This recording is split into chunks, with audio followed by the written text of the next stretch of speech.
sandali. Magandang gabi, Nika. Nika, alam mo, ano yun, no? Laki na rin ang pinagbago dito, eh. Muntik na ako mawala, eh. Parang hindi ko na alam, yung street nyo, iba na rin. Tsaka yung bahay nyo, laki na rin ang pagbabago.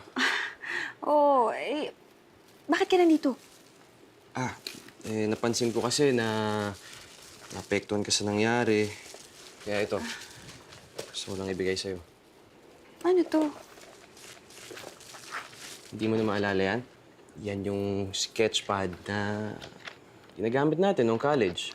Pag meron tayong naiisip ng mga bagong designs, diyan natin dinadrawing. Oo nga, no. Kalimutan ko na to. Ako kasi hindi. Talagang tinago ko yan. Alam mo kung bakit?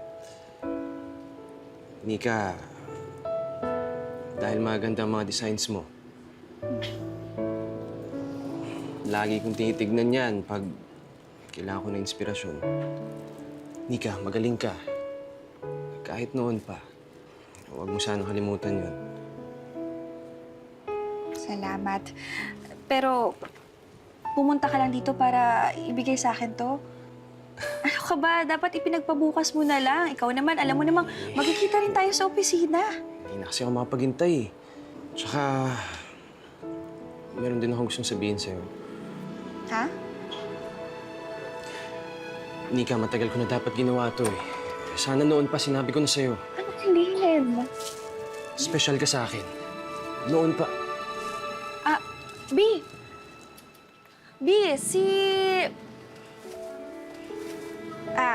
Kaloy, si Christian, boyfriend ko.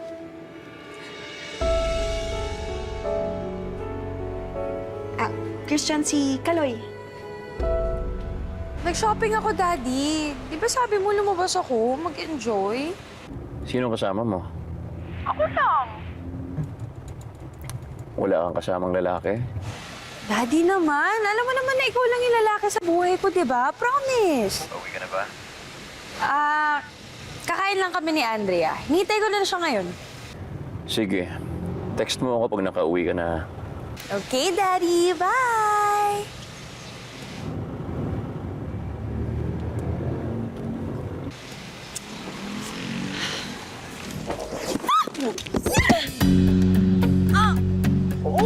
Oh my God! Ew!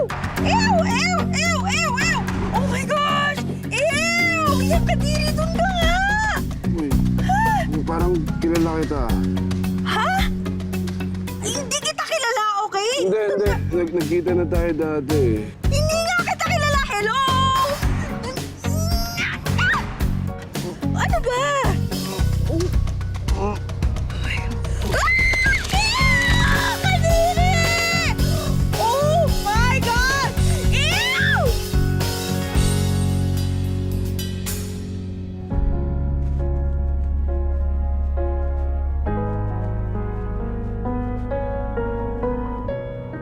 Andrea?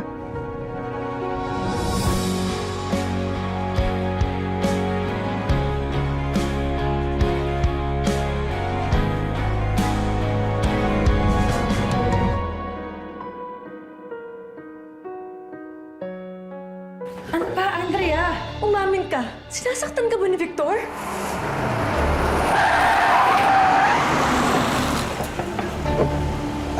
Ma'am, okay lang po ba kayo? Hindi naman po kayo nasaktan? Sinugod daw sa ospital si Kenneth. Ay, hindi na tayo. Busog ako.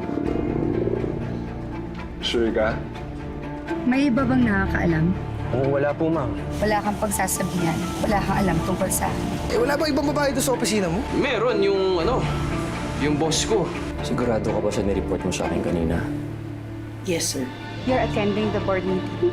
Eh, di ba board member naman talaga ako? Ever since. Kasi hindi ka naman usually nag-a-attend ng mga board meetings. Well, times have changed.